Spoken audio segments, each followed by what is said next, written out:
नमस्कार, आप देख रहे हैं इंडियन क्राइम कहानी और मैं हूं कमलेश। आज की इस वीडियो में 2013 का वह केस जिस पर पूरा देश रोया था। आपने अब तक हैवानियत की दर्जनों दास्तां सुनी होगी, लेकिन आज की जो सच्ची कहानी सुनाने जा रहे हैं उसे सुनकर आप भी सिहर जाएंगे। साल 2013 में घटित इस घटना पर तब लगभग पूरा देश रोया था। इस केस की सुनवाई के दौरान मामले की तहकीकात कर रहे वकील ने इस अपराध को महिला जाति के साथ की गई अब तक की सबसे बड़ी हैवानियत करार दिया था। वहीं केस की सुनवाई कर रहे जज ने फैसला सुनाते समय ऐसी टिप्पणी की थी जिसे सुनकर हर किसी की आंखों में आंसू आ गए थे। आखिर यह घटना क्या थी और घटना कहां घटी थी? इस केस की सुनवाई के दौरान जज ने क्या टिप्पणी की थी? इस केस में क्या कुछ हुआ था? इस केस का आखिर अपराधी कौन था? तो चलिए जानते हैं आज की इस वीडियो में। कहानी को शुरू करने से पहले इंडियन क्राइम कहानी चैनल को सब्सक्राइब कर बेल आइकन को जरूर दबा लीजिए। तो चलिए कहानी को शुरू करते हैं। यहाँ आज हम प्रीति राठी एसिड अटैक और हत्या के बारे में बात कर रहे हैं। कहानी की शुरुआत होती है 1 मई 2013 की शाम को 3:40 पर हजरत निजामुद्दीन रेलवे स्टेशन से एक ट्रेन दिल्ली से मुंबई के लिए रवाना होती है, जिसमें सैकड़ों यात्री सफ़र कर रहे थे और इन्हीं सैकड़ों यात्रियों में 23 साल की प्रीति राठी भी सफ़र कर रही थी, जो दिल्ली के नरेला इलाके में रहती थी। और यहाँ प्रीति राठी देखने में काफ़ी खूबसूरत थी। प्रीति राठी के लिए यह दिन बेहद ही खास था, क्योंकि पहली बार प्रीति दिल्ली के बाहर जा रही थी। प्रीति के मन में बेहद ही खुशी की लहर थी, क्योंकि प्रीति ने वह कारनामा किया था जिस पर उसके पूरे घर वालों को नाज था। प्रीति राठी ने दिल्ली से ही नर्सिंग की पढ़ाई की थी। वह मिलिट्री हॉस्पिटल में नर्स बनना चाहती थी और इसके लिए वह तैयारी भी कर रही थी। तैयारी के दौरान ही इंडियन नेवी में नर्स की वैकेंसी निकलती थी। प्रीति राठी ने इस जॉब के लिए फॉर्म को अप्लाई किया था और एग्ज़ाम में सफल भी हुई। प्रीति नर्सिंग में बतौर ऑफिसर चयन हुई। प्रीति इसी जॉब के रिपोर्टिंग के लिए मुंबई जा रही थी। प्रीति के साथ उसके पिता अमर सिंह राठी, चाचा विनोद कुमार दहिया और उसकी चाची सुनीता दहिया भी जा रही थी। लेकिन इन चारों ने कभी अनजाने में भी यह नहीं सोचा था कि आखिर अंजाम क्या होने वाला है, क्योंकि ट्रेन में जिस डिब्बे में वह बैठे थे उसी डिब्बे में एक अनजान शख्स उनकी सीट से कुछ ही दूरी पर अपने चेहरे को ढककर बैठा था। जिसकी निगाहें प्रीति के ऊपर थी, वह अनजान शख्स अपना चेहरा इसलिए छुपा कर रखा था ताकि वह उसे पहचान ना ले और वह कहीं पकड़ा ना चाहे। काश वह व्यक्ति अगर पकड़ा जाता तो इतना बड़ा कांड ना होता। ट्रेन अपनी मंजिल की ओर जा रही थी और रात हो चुकी थी। इसी बीच प्रीति 2-3 बार बाथरूम भी जाती है और वह अनजान शख्स जब भी प्रीति को देखता ही रहता था। प्रीति के परिवार वाले उस व्यक्ति को देखकर सतर्क हो जाते हैं। उस ट्रेन में उस रात काफ़ी भीड़ थी और वह शख्स प्रीति को बस देखता ही जा रहा था और वह व्यक्ति प्रीति को कुछ करने की सोच भी नहीं सकता था, क्योंकि भीड़ बहुत ही ज़्यादा थी। इसके बाद ट्रेन बांद्रा रेलवे स्टेशन पर पहुंचने वाली थी और अब ट्रेन बांद्रा रेलवे स्टेशन पर रुक चुकी थी और तारीख बदलकर 1 मई से 2 मई हो चुकी थी और सभी लोग अपना अपना सामान लेकर ट्रेन से उतर रहे थे। साथ में प्रीति भी अपने पिता, चाचा और चाची के साथ अपना सामान लेकर ट्रेन से स्टेशन पर उतर जाते हैं और सभी लोग अपनी मंजिल की ओर चलने लगते हैं। ट्रेन से उतरने के बाद प्रीति थोड़ी सी थकी हुई महसूस कर रही थी, इसलिए वह धीरे धीरे चल रही थी, जबकि प्रीति के पिता और उसके चाचा चाची कुछ कदम आगे चल रहे थे। यह देखकर प्रीति ने तेज चलना शुरू किया था ही कि अचानक से उसके पीछे कंधे पर अपना हाथ रखा। प्रीति अचानक पीछे मुड़कर देखती है प्रीति जैसे ही अपना चेहरा पीछे करती है, उसे वही अनजान लड़का दिखता है जो अपने चेहरे को गमछा से छिपाकर उसी बोगी में बैठा था। प्रीति कुछ समझ पाती उससे पहले ही वह नकाबपोश लड़का एक डब्बा निकालता है और उस डब्बे में से कुछ प्रीति के चेहरे की तरफ फेंकता है। जैसे ही चेहरे पर फेंकी गई चीज प्रीति के ऊपर पड़ता है, अचानक से प्रीति चिल्लाना शुरू कर देती है। प्रीति की आवाज़ सुनकर उसके पिता, चाचा और चाची दौड़कर प्रीति के पास आते हैं। दूसरे पैसेंजर भी प्रीति के आसपास ही जमा हो जाते हैं। प्रीति की हालत देखकर कुछ लोगों को समझ में आ जाता है कि किसी ने उसके चेहरे पर तेजाब फेंक दिया है। प्रीति के बचाव में आए उसके पिता, चाचा, चाची को भी तेजाब की कुछ बूंदें पड़ जाती हैं। प्रीति के पिता, चाचा तुरंत उसे उठाते हैं और उसे स्टेशन मास्टर के ऑफिस में ले जाते हैं। प्रीति का जख्म काफ़ी गहरा लग रहा था और जलन भी काफ़ी तेज हो रही थी। तब रेलवे अधिकारियों के द्वारा प्रीति को भाभा अस्पताल में भेज दिया जाता है, लेकिन जख्म काफ़ी ज़्यादा होने से पास ही के गुरु नानक हॉस्पिटल में भर्ती कराया जाता है और उधर वह नकाब वाला लड़का प्रीति पर एसिड फेंकने के बाद भागने लगता है। प्रीति के समीप खड़े समीर शेख नाम का एक युवक तुरंत उसे नकाबपोश व्यक्ति को पकड़ने के लिए दौड़ने लगता है और वह अपने दोस्तों को भी पकड़ने के लिए आवाज़ देता है, लेकिन कुछ ही पलों में वह नकाबपोश व्यक्ति भागने में सफल रहता है। समीर शेख और उसके दो दोस्तों ने इस केस में आगे चलकर महत्वपूर्ण भूमिका निभाई थी। इतना कुछ होने के बाद पूरे शहर में खबर तेजी से फैल गई थी। उधर पुलिस मौके पर पहुंचकर स्पॉट पंचनामा बनाने लगती है। समीर शेख के बयान के आधार पर पंचनामा दर्ज करना शुरू कर देती है। इसके अलावा पुलिस घटनास्थल से कुछ सबूत भी इकट्ठे करती है। उधर प्रीति को गुरु नानक हॉस्पिटल में बर्न यूनिट और भी कई सुविधा की कमी होने की वजह से मसीना हॉस्पिटल रेफर कर दिया गया था और मसीना हॉस्पिटल पहुंचने के बाद वहां प्रीति का इलाज शुरू हो जाता है। इसके बाद पुलिस बयान दर्ज करने के लिए मसीना हॉस्पिटल पहुंचती है, लेकिन जख्म में इतना गहरा होने से वजह से प्रीति की आवाज़ जा चुकी थी और प्रीति का चेहरा बुरी तरह से जल चुका था। इस कारण प्रीति का बयान दर्ज नहीं किया जा सका। प्रीति चाहते हुए भी कुछ नहीं बोल पा रही थी, लेकिन उसने हाथों से लिखने का इशारा किया। इसके बाद प्रीति ने पेन और पेपर दिया गया। प्रीति ने पेन और पेपर पर लिखकर डॉक्टर और अपने माता पिता से बात करने लगी।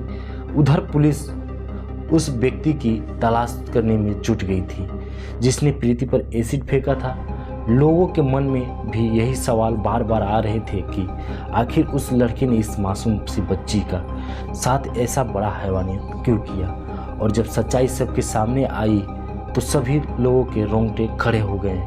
कारण जानकर आप भी हैरान हो जाएंगे। उधर प्रीति का 1 महीने से ज़्यादा इलाज चल रहा था और आखिर में 1 जून 2013 को लगभग 1 महीने बाद तड़प रही प्रीति राठी की मौत हो जाती है और वह मासूम अपनी जिंदगी हार जाती है। यह खबर पूरे भारत में आग की तरह फैल चुकी थी। प्रीति के माता पिता के साथ हजारों लोग न्याय दिलाने के लिए जुट जाते हैं। लोग एसिड अटैक के खिलाफ सड़कों पर उतरने लगते हैं और शुरू हो जाते हैं देश के कई हिस्सों में विरोध प्रदर्शन। जल्द से जल्द प्रीति के गुनहगारों को गिरफ्तार करने की सजा देने की मांग शुरू हो जाती है। पुलिस पर भारी दबाव होने लगता है, लेकिन पुलिस की भी समस्या यह थी कि आखिर अपराधी कहाँ गया और कौन है। अपराधी का कहीं से कोई भी क्लू नहीं मिल रहा था। हालांकि घटना के पास मौजूद कुछ लोगों के आधार पर स्केच तैयार किया गया और अपराधी की तलाश शुरू हो जाती है। इसी बीच तलाश के बीच 4 मई 2013 को पवन कुमार नाम का एक लड़का प्रीति की बहन तनु को फ़ोन करता है और प्रीति के बारे में पूछता है कि वह कैसी है। पवन का प्रीति से पुरानी जान पहचान थी। पुलिस को प्रीति के पिता पवन के बारे में बताते हैं। इसके बाद पुलिस ने प्रीति के घर दिल्ली आती है और प्रीति के घर वालों को बने हुए स्केच दिखाती है। स्केच को देखने के बाद प्रीति की बहन तनु 3 लड़कों का नाम बताती है, सत्यम, अंकुर और पवन कुमार। तनु के अनुसार स्केच में दिख रहे इन 3 लड़कों में से कोई एक लड़का है जो पुलिस वालों को पवन कुमार पर ज़्यादा शक होता है, क्योंकि पवन ने तनु से फ़ोन करके प्रीति का हालचाल पूछा था। इस वजह से पुलिस पवन कुमार को गिरफ्तार कर लेती है, लेकिन पूछताछ में पवन कुमार के खिलाफ किसी भी प्रकार का सबूत नहीं मिल रहा था। इसी बीच प्रीति के पिता अमर सिंह राठी अपने स्तर से पता लगाते हैं तो यह बात सामने आती है कि 2 मई 2013 को पवन कुमार यानी घटना वाले दिन मुंबई में नहीं था, बल्कि वह रोहतक में था। पुलिस के सामने यह बात सही साबित हुई। इसके बाद प्रीति के पिता कोर्ट में एक रिट पिटीशन की फाइल करते हैं और सीबीआई मुंबई से जांच की मांग करते हैं। कोर्ट यह मांग मान लेता है और मामले की जांच सीआईडी ऑफिस को दी जाती है। मामले की जांच के लिए सीआईडी टीम सबसे पहले प्रीति के घर आता है और उसके परिजनों पड़ोसियों के साथ पूछताछ करना शुरू कर देता है। पूछताछ में पता चलता है कि पास के ही एक अंकुर पवार नाम का लड़का प्रीति को एक तरफा प्यार करता था। उसने प्रीति को प्रपोज भी किया था। प्रीति ने तब साफ मना कर दिया था। इसके अलावा अंकुर पवार ने प्रीति से शादी करने की भी जिद कर रहा था। प्रीति को मना करने के बाद अंकुर पवार ने प्रीति को अंजाम भुगतने की धमकी भी दी थी। इसके बाद पुलिस तुरंत अंकुर पवार का पता लगाती है और पूछताछ के लिए मुंबई बुलाती है। पुलिस अंकुर से पूछती है कि 1 मई 2023 को तुम कहाँ थे। इस पर अंकुर ठीक तरह से जवाब नहीं दे पाता है और तुरंत अपना बयान बदलने लगता है। इसके अलावा पुलिस को यह भी नज़र आता है कि अंकुर के दोनों हाथों पर जख्म के निशान हैं और यह जख्म वैसे ही हैं जैसे प्रीति के जख्म थे। पुलिस को यह सब देखकर शक और बढ़ जाता है कि बाद में पुलिस कुछ और पूछताछ करती है और पूछताछ के दौरान यह साफ हो जाता है कि प्रीति पर एसिड अटैक करने वाला कोई और नहीं बल्कि अंकुर पवार था। इसके बाद पुलिस तुरंत अंकुर को गिरफ्तार कर लेती है और मेडिकल एग्जाम के लिए जेजे हॉस्पिटल भेज देती है। हॉस्पिटल से आने के बाद अंकुर बताता है कि वह प्रीति से बेहद प्यार करता था और उससे ही शादी करना चाहता था, लेकिन प्रीति ने अंकुर को साफ साफ मना कर दिया था। उधर प्रीति ने नेवी में नौकरी हासिल कर ली थी और अंकुर बेरोजगार था। इस वजह से उसके घर वाले ताने भी देते थे। इन सभी कारणों की वजह से अंकुर प्रीति को सबक सिखाने के लिए मन में ठान लिया था और जब प्रीति को दिल्ली से मुंबई जाना था तो आसपास के सभी लोगों को पता चल गया था। अंकुर को भी यह जानकारी मिल गई थी कि प्रीति 1 मई को मुंबई जा रही है। यह सुनकर अंकुर भी 1 मई को प्रीति की बोगी में ही बैठी थी उसी में सवार हो जाता है।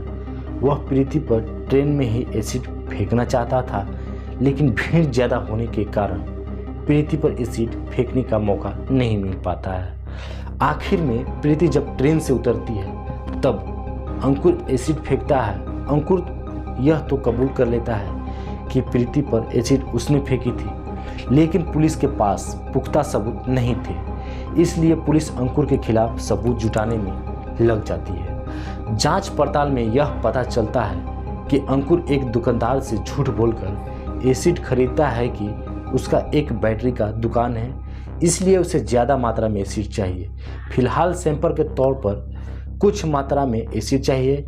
इसके बाद दुकानदार ने अंकुर को हॉर्लिक्स के डिब्बे में लगभग 2 लीटर एसिड दिया था। इसके अलावा पुलिस अंकुर के मोबाइल लोकेशन ट्रेस करती है तो पता चलता है कि 2 मई को मुंबई के बांद्रा स्टेशन पर था। इसके अलावा बांद्रा स्टेशन पर यह सिर्फ एक से हुए 3 लोगों ने देखा था। उन लोगों को भी बुलाया गया जिसमें समीर और उसके दोस्त भी शामिल थे। अंकुर को समीर और उसके दोस्त तुरंत देखते ही पहचान जाते हैं और पुलिस वालों को बताते हैं कि एसिड फेंकने वाला यही लड़का था। अंकुर जब एसिड फेंक कर भाग रहा था तो उसके चेहरे से गमछा हट गया था और वह पीछे मुड़ा था तो समीर शेख और उसके दोस्तों ने अंकुर का चेहरा देख लिया था। इन तीनों के अलावा पवन मालवीय नाम का एक व्यक्ति भी अंकुर की पहचान करता है। सभी सबूत जमा करने के बाद इस केस में पुलिस अंकुर पवार को मुख्य आरोपी बनाते हुए चार्जशीट फाइल करती है और मामले की सुनवाई सेशन कोर्ट ग्रेटर मुंबई में शुरू होती है। यह जानकर लोगों का खून खौल जाता है। अंकुर को जब कोर्ट लाया जाता है तो अंकुर मुस्कुराकर विक्ट्री साइन दिखाता है। उसे जरा सा भी पछतावा नहीं था। पुलिस कोर्ट में 37 गवाह पेश करती है, जिसमें समीर शेख और उसके दोस्त और अन्य व्यक्ति भी शामिल रहते हैं। सभी सबूतों और गवाहों को देखते हुए आखिरकार प्रीति राठी के अपराधी अंकुर पवार को आईपीसी की धारा 302 और धारा 326 बी के तहत अंकुर पवार को दोषी मानते हुए मौत की सजा सुनाती है। अंकुर पवार इतना बड़ा शैतान था कि उसे मौत की सजा सुनाने के बाद भी उसके चेहरे पर जरा सा भी डर नहीं था। उसने प्रीति के साथ जो कुछ भी किया उससे उसका जरा सा भी अफसोस नहीं था। मुंबई सेशन कोर्ट से अंकुर को भले ही मौत की सजा सुनाई गई, लेकिन अंकुर ने मुंबई हाई कोर्ट में इस फैसले के खिलाफ अपील कर दी।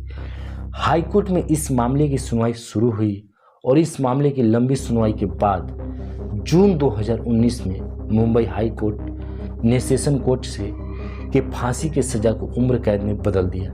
प्रीति ने जो दर्द सहा था उस दर्द के सामने उम्र कैद की सजा क्या फांसी की सजा भी कम थी। इस सच्ची घटना के बारे में आपका क्या राय है कमेंट बॉक्स में ज़रूर बताएं। साथ में चैनल को सब्सक्राइब कर बेल आइकन दबाएं और फिर मिलते हैं अगले वीडियो में। जय हिंद, जय भारत।